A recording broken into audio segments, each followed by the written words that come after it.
ప్రియులారా, మన వాక్య భాగం రోమాపత్రిక 10వ అధ్యాయం 16 నుండి 21వ వచనం వరకు జాగ్రత్తగా వినండి. అందరూ సువార్తకు లోబడలేదు. ప్రభువా, మా వర్తమానము ఎవడు విశ్వసించాడు అని యెషయా చెబుతున్నాడు కదా. కాగా వినుట వలన విశ్వాసము కలుగుతుంది, వినటం క్రీస్తును గూర్చిన మాట వలన కలుగుతుంది. అయినా నేను చెప్పేది ఏమనగా, వారు వినలేదా? విన్నారు గదా. వారి స్వరము భూలోకమందు అంతటికీ, వారి మాటలు భూదిగంతముల వరకు బయలువెళ్ళాయి. నేను చెప్పేదేమంటే, ఇశ్రాయేలుకిది తెలియకుండానే ఉందా? జనము కాని వారి వలన మీకు రోషము పుట్టిస్తాను, అవివేకమైన జనము వలన మీకు ఆగ్రహము కలుగచేస్తాను అని మొదట మోషే చెబుతున్నాడు. యెషయా తెగించి అన్నాడు, నన్ను వెదకని వారికి నేను దొరికాను, నా గురించి విచారణ చెయ్యని వారికి ప్రత్యక్షమయ్యాను. ఇశ్రాయేలు విషయమైతే ఆయన చెబుతున్నాడు, అవిధేయులై ఎదురాడే ప్రజలకు నేను దినమంతా నా చేతులు చాచి ఉన్నాను. గమనించండి, ఎందరు సువార్తకు లోబడుతున్నారు అంటే వీరు అల్పసంఖ్యాకులే. ఎవరు విన్నారు? ఎంతమంది వింటున్నారు? కొద్దిమంది మాత్రమే. 17వ వచనం ఈ అధ్యాయానికి కీలకం. విన్నవారే విశ్వాసులు. వినటం వల్ల విశ్వాసం కలుగుతుంది. వేదాంతోపన్యాసాల వల్ల, చర్చల వల్ల, వాదోపవాదాల వల్ల విశ్వాసము కలగదు. బైబిలు పాండిత్యము వల్ల కూడా విశ్వాసం కలగదు. వాక్యం ప్రకటించబడినప్పుడు విను, అప్పుడు విశ్వాసం నీకు కలుగుతుంది. దేవుని వాక్యం వినకుండా ఎవరూ రక్షించబడరు. ఈ రోజుల్లో సమాచార ప్రకటన సాధనాలలో ఎంతో అభివృద్ధి వచ్చింది. అన్ని పద్ధతులు వాడి సువార్తను అందరూ వినేట్లు చూడాలి. భూదిగంతాల వరకు సువార్త అందాలి. ద్వితీయోపదేశకాండం 32వ అధ్యాయం 21వ వచనాన్ని పౌలు ఇక్కడ ఉటంకిస్తున్నాడు. వారు దైవము కాని దాని వలన నాకు రోషము పుట్టించారు, తమ వ్యర్థ ప్రవర్తన వల్ల నాకు కోపము పుట్టించారు. కాబట్టి జనము కాని వారి వలన వారికి రోషము పుట్టిస్తాను, అవివేక జనము వలన వారికి కోపము పుట్టిస్తాను. ఈ రోజున అన్యులలో నుండి దేవుడు తన కోసమై కొందరిని ప్రత్యేకించుకుంటున్నాడు. ఈ అధ్యాయంలో పౌలు యెషయా 65వ అధ్యాయం 1వ వచనాన్ని మరోసారి ఉటంకించాడు. నా వద్ద విచారణ చెయ్యని వారిని నా దర్శనానికి రానిచ్చాను, నన్ను వెదకని వారికి నేను దొరికాను. నేనున్నాను, ఇదిగో నేనున్నాను అని నా పేరు పెట్టబడని జనముతో చెప్తున్నాను. చూచారా శ్రోతలు, యెషయా కూడా అన్యజనుల రక్షణను ప్రవచించాడు. చీకటిలో ఉన్న అన్యజనులు క్రీస్తును కనుగొంటారు. ఇశ్రాయేలీయులకు పాత నిబంధనలో చాలినంత వెలుగు ఉంది, మరెందుకు దాన్ని పోగొట్టుకున్నారు? దీనికి వారేమి సంజాయిషీ చెప్తారు? మిషలు అర్ధరహితమైనవి. దేవుడు దినమెల్లా వారి కోసమై చేతులు చాపి ఉన్నాడు. అలా ఎంతకాలం చేతులు చాపి ఉంచాడో ఊహించండి. అదెంత శ్రమ! నిర్గమకాండం 17వ అధ్యాయం 9 నుండి 12వ వచనం వరకు మోషే తన ప్రార్థన హస్తాలు చాచి ఉంచగా అహరోను, హూరు అతని చేతులు వాలిపోకుండా ఎత్తి పట్టుకున్నారు. అహరోను, హూరులు ఒకడు ఈ ప్రక్క, ఒకడు ఆ ప్రక్క మోషే చేతులను ఆదుకొనగా అతని చేతులు సూర్యుడు అస్తమించే వరకు నిలకడగా ఉన్నాయి. గాని దేవుని చేతులను ఎవరూ ఎత్తి పట్టుకోనక్కర్లేదు. ఎన్నో శతాబ్దాలుగా ఆయన చేతులు చాచినవి చాచినట్లే ఉన్నాయి. యెషయా గ్రంథం 65వ అధ్యాయం 2వ వచనం, లోబడనొల్లని ప్రజల వైపు దినమంతా నా చేతులు చాపుతున్నాను. ఇశ్రాయేలు ప్రజలకు దేవుడు చూపిన కృప అవధులు లేనిది. అపొస్తలుల కార్యములు 7వ అధ్యాయం 51 నుండి 53వ వచనం వరకు స్తెఫను తన హతసాక్ష్య ప్రసంగంలో అన్నాడు, ముష్కరులారా, హృదయములను చేతులను దేవుని వాక్యమునకు లోబరచనొల్లని వారలారా, మీ పితరుల వలె మీరు ఎల్లప్పుడూ పరిశుద్ధాత్మను ఎదిరిస్తున్నారు. మీ పితరులు ప్రవక్తలలో ఎవరిని హింసించకుండా ఉన్నారు? ఆ నీతిమంతుని రాకను గురించి ముందుగా తెలిపిన వారిని చంపారు. ఆయనను మీరిప్పుడు అప్పగించి హత్య చేసిన వారయ్యారు. మీరు దేవదూతల ద్వారా నియమించబడిన ధర్మశాస్త్రమును పొందారు గాని దానిని గైకొనలేదు. గమనించండి, ఈ రోజున కూడా ఈ తరం మనుషుల కోసం దేవుడు చేతులు చాపి ఉన్నాడు, రమ్మంటున్నాడు. దేవుని దీర్ఘశాంతానికి ఆయనకు మనమెంతో కృతజ్ఞులం. ఆయన ఆహ్వానమును విని వచ్చేవారెవరు? రండి. ప్రియ శ్రోతలు, వింటున్నారా? ఇది రోమాపత్రిక 10వ అధ్యాయం. పౌలు హృదయాభిలాష ఒక్కటే, ఇశ్రాయేలీయులు రక్షణ పొందాలి. ఈ విషయమై పౌలుకు బహు దుఃఖం. ఆత్మయందు పౌలు మనస్సాక్షి ఇచ్చే సాక్ష్యమిది. ఇదే పౌలు ప్రార్థన. సోదర యూదులందరూ రక్షణ పొందాలనే తీవ్రమైన కోరిక పౌలును తినివేసింది. వారి కోసం పౌలు ఎంతో ప్రార్థించాడు. ఇశ్రాయేలీయులకు మతాసక్తి ఉంది గాని దేవజ్ఞానం లేదు. ఇశ్రాయేలీయులు దేవుని నీతికి లోబడరు. వారు మరీ స్వనీతిపరాయణులైపోయారు.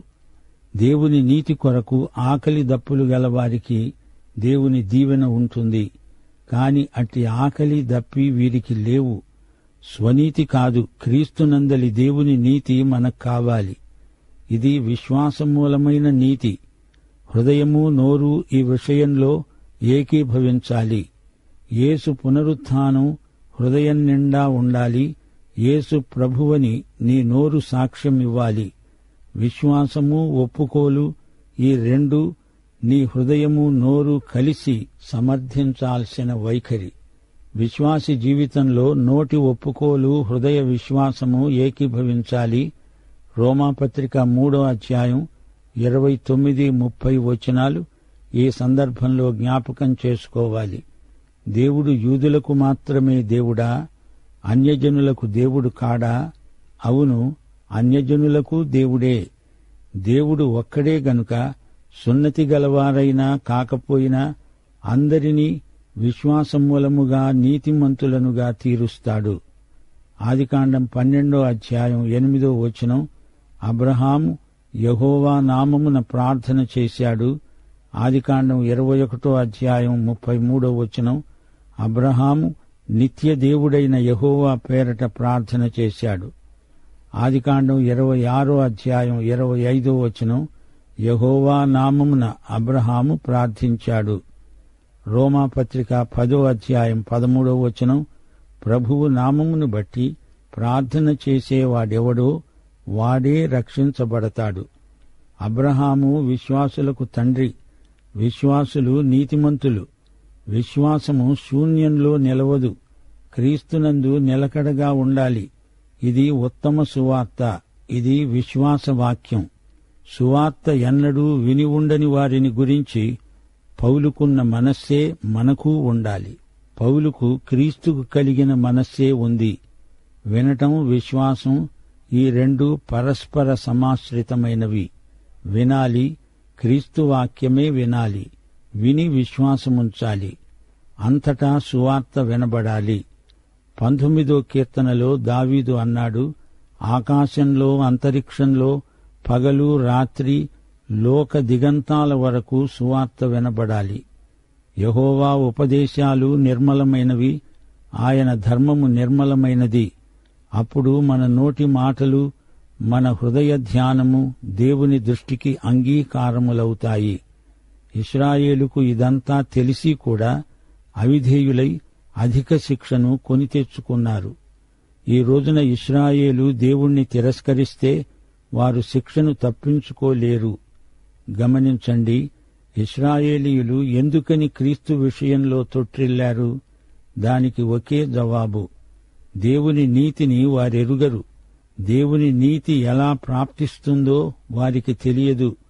అది పరిసయ్య మనస్తత్వం. నీతి క్రియలు ముఖ్యమనుకున్నారు. విశ్వాసమూలమైన నీతిని వారు పొందలేదు.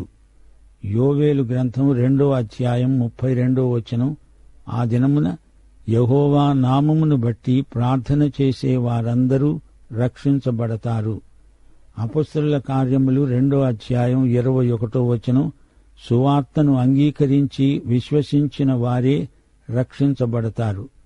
ఈ అధ్యాయంలో 14 నుండి 17వ వచనం వరకు పౌలు యొక్క సౌవార్తిక మనస్తత్వం వ్యక్తమవుతోంది. పంపబడని ఎడల ఎలా ప్రకటిస్తారు? పంపేవారు, పంపబడేవారు, ఇదే సౌవార్తిక ఉద్యమ స్ఫూర్తి. అందమైన పాదాలు గల సువార్తికుడు అపొస్తలుడైన పౌలు. దేవుడు చేతులు చాచాడు. పౌలు హృదయం బద్దలైపోయింది. అయినా ఇశ్రాయేలీయులందరూ నమ్మలేదు. అయితే అన్యులు నమ్మి రక్షించబడ్డారు. విశ్వాసులారా, నిరుత్సాహపడకండి, సువార్త ప్రకటించండి, మీ పాదాలను అందంగా ఉంచుకోండి. ఈ అధ్యాయంలో పౌలు యూదులను గురించి కఠినంగా మాట్లాడినట్లు ధ్వనిస్తోంది. కాని పౌలు హృదయం శుతిమెత్తనిది. వారు రక్షించబడాలి అనేదే పౌలు హృదయాభిలాష. యేసు యెరూషలేమును గురించి ఎంత విలపించాడో మనకు తెలుసు. పౌలు ప్రేమ గలిగి సత్యము చెబుతాడు. యూదుల ఆసక్తి కేవలం మతాసక్తి. అందులో దేవుని జ్ఞానం బొత్తిగా లేదు. ఈ ఆసక్తి ఆత్మప్రేరితమైనది కాదు. ధర్మశాస్త్రమందలి అక్షరాన్ని పాటించడానికి యూదులు ఎంత కష్టపడతారో చూస్తే ఆశ్చర్యం వేస్తుంది. యూదుల ఆసక్తి ధర్మశాస్త్ర నియమాలను తూచా తప్పకుండా పాటించటంలో వారు కనపరిచారు. ధర్మశాస్త్రము కోసం ప్రాణాలు సైతం ఇస్తామన్నంత ఆసక్తి. అది జ్ఞానానుసారమైనది కాదు. ధర్మశాస్త్రానికి లోబడితే దేవుడు గొప్ప బహుమానమిస్తాడని వారి నమ్మకం. ధర్మశాస్త్ర అర్చనాచారాదులకు ముగింపు క్రీస్తే. క్రీస్తే నెరవేర్పు. దేవుడు అప్పిచ్చేవాడు, మనిషి అప్పు తీర్చాల్సిన వాడు అనే సంబంధం కాదిది. ఇది కృప. నీవు అచ్చి ఉన్న దాన్ని వసూలు చేసేవాడు కాడు దేవుడు. ఆయన కఠినుడైన న్యాయాధిపతి కాడు. నిన్ను శిక్షించడానికి ఆయన దర్బారు తీర్చి ఉండలేదు. దేవుణ్ణి శాంతిపరచడానికి నీవు అర్పించాల్సిన బలులేమీ లేవు. ఈ కృపాకాలంలో నీవు ఆయన ప్రేమను అంగీకరించాలి, అంతే. దేవుని కృప, ప్రేమ, కనికరం క్రీస్తునందు నీకు ఉచితం. లేవియకాండం 18వ అధ్యాయం 5వ వచనం, మీరు నా కట్టడలను నా విధులను గైకొనాలి, ఆచరించాలి. వాటిని గైకొనేవాడు వాటి వలన బ్రతుకుతాడు. ఈ వచనాన్ని పౌలు ఉటంకించాడు. అయితే ధర్మశాస్త్రమంతటినీ నెరవేర్చి బ్రతికినవాడు ఎవడూ లేడు. ద్వితీయోపదేశకాండం 30వ అధ్యాయం 12, 13 వచనాలు. దేవుని మాట ఎక్కడో ఆకాశంలో సముద్రానికి అవతల ఉన్నది కాదు, నీకు బహు సమీపముగా ఉన్నది. అది నీ హృదయంలో ఉంది, నీ నోట ఉంది. క్రీస్తు పరలోకం నుంచి దిగిరావటం కాని, మృతులలో నుండి లేవటం కాని నీవు చేసింది కాదు. అందులో నీ ప్రమేయమేదీ లేదు. మన స్వప్రయత్నం చేత మనము నీతిమంతులము కాలేదు. అంతా ప్రభువే చేశాడు. దానిని మనం అంగీకరించాలి, స్వీకరించాలి, అంతే. యేసు ప్రభువని నోటితో ఒప్పుకో. యేసును ప్రభువని గుర్తించాలి. నీ రక్షణ యేసు ప్రభుత్వంతో ముడిపెట్టబడింది. అంతేకాదు, యేసు పునరుత్థానాన్ని హృదయపూర్వకంగా నమ్మాలి. క్రైస్తవ విశ్వాసానికి పునరుత్థానం ఆధారం. యేసు సజీవుడు అని నమ్మాలి. యేసును గురించి తెలుసుకుని ఉండడం కాదు, ఆయనను వ్యక్తిగతంగా సన్నిహితంగా ఎరిగి ఉండాలి. యేసు చరిత్రలోని వ్యక్తి మాత్రమే కాడు, ఆయన నీ అనుభవంలో ఉన్న ప్రభువు. యేసు హతసాక్షిగా చనిపోలేదు, ఆయన నీ రక్షకుడుగా చనిపోయి తిరిగి లేచాడు. ఆయన మృత్యుంజయుడు. ఈ వాస్తవాన్ని నీవు ఎరిగి ఉండాలి. హృదయ విశ్వాసము, నోటి సాక్ష్యము ఈ రెండూ ఏకీభవిస్తేనే కాని అది రక్షణానుభవం కాజాలదు. యూదులకు ధర్మశాస్త్రమంటే ఎంతో ముఖ్యం. దేవుని దగ్గరికి రావడం అంత సులభమా? ధర్మశాస్త్రం లేకుండా ఊరికే విశ్వాసం ద్వారా ఎలా దేవుని దగ్గరికి వస్తాము? ప్రతి ఒక్కడూ దేవుని దగ్గరికి ఉన్నపాటున రావచ్చు అంటారేమిటి అని యూదులు అభ్యంతరాలు చెప్తారు. అన్యులను యూదులను ఒకే అంతస్తులో ఉంచడం యూదులకు గిట్టని సంగతి. పౌలు స్పష్టంగా చెబుతున్నాడు, విశ్వసించేవాడు సిగ్గుపడడు. ప్రభువు నామమున ప్రార్థన చేసేవాడెవడో వాడు రక్షించబడతాడు. ఈ వాగ్దానం ప్రతి ఒక్కరికీ, యూదుడైనా గ్రీసు దేశస్థుడైనా ఏ భేదమూ లేదు. ఈ వాగ్దానం అందరికీ వర్తిస్తుంది. యెషయా, యోవేలు ఈ సత్యాన్ని ప్రతిపాదించారు అంటూ పౌలు యూదులను ఉద్దేశించి సార్వత్రిక రక్షణ సందేశం ప్రకటిస్తున్నాడు. ధర్మశాస్త్రం కాదు, ఇది కృప. మీరందరూ ఈ కృపాసువార్తను నమ్మి రక్షించబడాలి. అది నా హృదయాభిలాష అంటున్నాడు పౌలు. మీ ఆసక్తి జ్ఞానానుసారమైనది కాదు అని ఖండితంగా చెబుతున్నాడు. నేనేమీ ఏదో కొత్త సిద్ధాంతాన్ని కల్పించి చెప్పటం లేదు.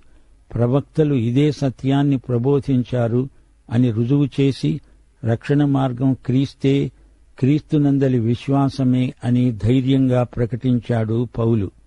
వినటం చేత విశ్వాసం. ఏమి వినాలి? అది క్రీస్తును గురించిన వాక్యం. ఎంత చెప్పినా యూదులు దేవుని కృపను గుర్తించలేకపోతున్నారు. దినమంతా దేవుడు వీరు వస్తారని దీర్ఘశాంతంతో చేతులు చాపి కనిపెట్టి చూస్తున్నాడు. యెషయా తన ప్రవచనాలలో సువార్తికుని పాదాలు ఎంత సుందరమైనవో పేర్కొన్నాడు.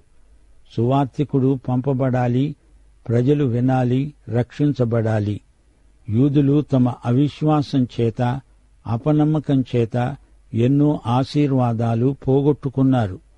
చరిత్ర పునరావృతమవుతోంది. ఇశ్రాయేలుకు దేవుడు ఎన్నో అవకాశాలిచ్చాడు గాని వారు మొండికెత్తారు, అవిధేయులయ్యారు. దేవుని మాట భూదిగంతాల వరకు వెళ్లిపోతోంది. యూదులు ఎందుకు ఈ సత్యాన్ని చూడలేకపోతున్నారు? అది దేవునికే తెలుసు. అయితే అన్యులు గ్రహిస్తున్నారు, రక్షించబడుతున్నారు. యూదుల నిర్లక్ష్యం అన్యులకు అవకాశ ద్వారాలను తెరిచింది. దేవుని దీవెనలు అన్యులకు బదిలీ చేయబడ్డాయి. దూరస్థులు వారొక జనం కారు. దేవుని కృప వారిని చేర్చుకున్నది. వారికి ప్రవేశం లభించింది. వెదకని వారికి మహదైశ్వర్యము దొరికింది. దేవుడు బయలుపరచిన జ్ఞాన ప్రత్యక్షాన్ని యూదులు నిర్లక్ష్యం చేశారు. ఇది వారి అజ్ఞానం కాదు, జ్ఞానాన్ని తిరస్కరించిన అపరాధం, మొండితనం, మకురుతనం. ఇది క్షంతవ్యం కాదు. దేవుడు చాపిన చేతులు అలాగే ఉన్నాయి. ఒక జాతిగా ఇశ్రాయేలు కదలి రావటం లేదు. ఇప్పుడైతే వారికి ఎట్టి మెషా లేదు, సాకులు చెప్పే ఆస్కారమే లేదు. ప్రత్యక్షాన్ని తిరస్కరిస్తే దాని ఫలితాన్ని వారు అనుభవించక తప్పదు. ఆధ్యాత్మిక అంధత్వం ప్రమాదకరం. కావాలని కండ్లు మూసుకొని అంతా చీకటి, నాకేమీ కనపడటం లేదు అంటే ఎలాగా? వినబడకుండా చెవులు మూసుకొని నాకేమీ వినబడడం లేదని ఫిర్యాదు చేయటం ఎలాంటి వైఖరి? వింటున్నారా? దేవుడు మనకు మనస్సాక్షినిచ్చాడు. పరిశుద్ధాత్మ నడుపుదల మనకుంది. ఇక అజ్ఞానానికి తావేది? యథార్థంగా ఆలోచిస్తే మనకు సత్య ప్రత్యక్షం ఉంది. నిర్నిబంధంగా దానికి లోబడాలి. లేకపోతే అది స్వయంకృతాపరాధమే అవుతుంది. ఇశ్రాయేలు చరిత్ర నుండి మనం నేర్చుకోవలసిన గుణపాఠమిదే. మనం నిమిత్త మాత్రులం. దేవుడు పరమ కుమ్మరి, కుంభకారుడు. నీవు నేను ఆయన చేతిలోని బంకమన్ను లాంటి వారము, అంతే. అంతా దేవుని నిర్ణయమే. అయితే అది నీ తీర్మానాన్ని బట్టే నీలో సఫలమవుతుంది. దేవుని నిర్ణయం, మానవుని తీర్మానం, ఈ రెండిటి సమన్వయం ఒక మర్మం. అది దేవునికే తెలుసు. సమస్తానికి కర్త దేవుడే. అయితే నీకు నాకు దేవుడు చిత్తమనేది ఇచ్చాడు. తీర్మాన స్వేచ్ఛ మనకుంది. మానవుడు దేవుని నిర్ణయాన్ని అంగీకరించగలడు లేదా తిరస్కరించగలడు, నిరాకరించగలడు. అంతా దేవుని వశం. అయితే నీ తీర్మానం మీద నీ నిత్యత్వం ఆధారపడి ఉంది. పాఠం ఇంతటితో సమాప్తం. యేసు ప్రభువు వారి కృప, తండ్రి యొక్క వాత్సల్యము, పరిశుద్ధాత్మ ఆదరణ మనకు సదాకాలము తోడై ఉండునుగాక. ఆమేన్.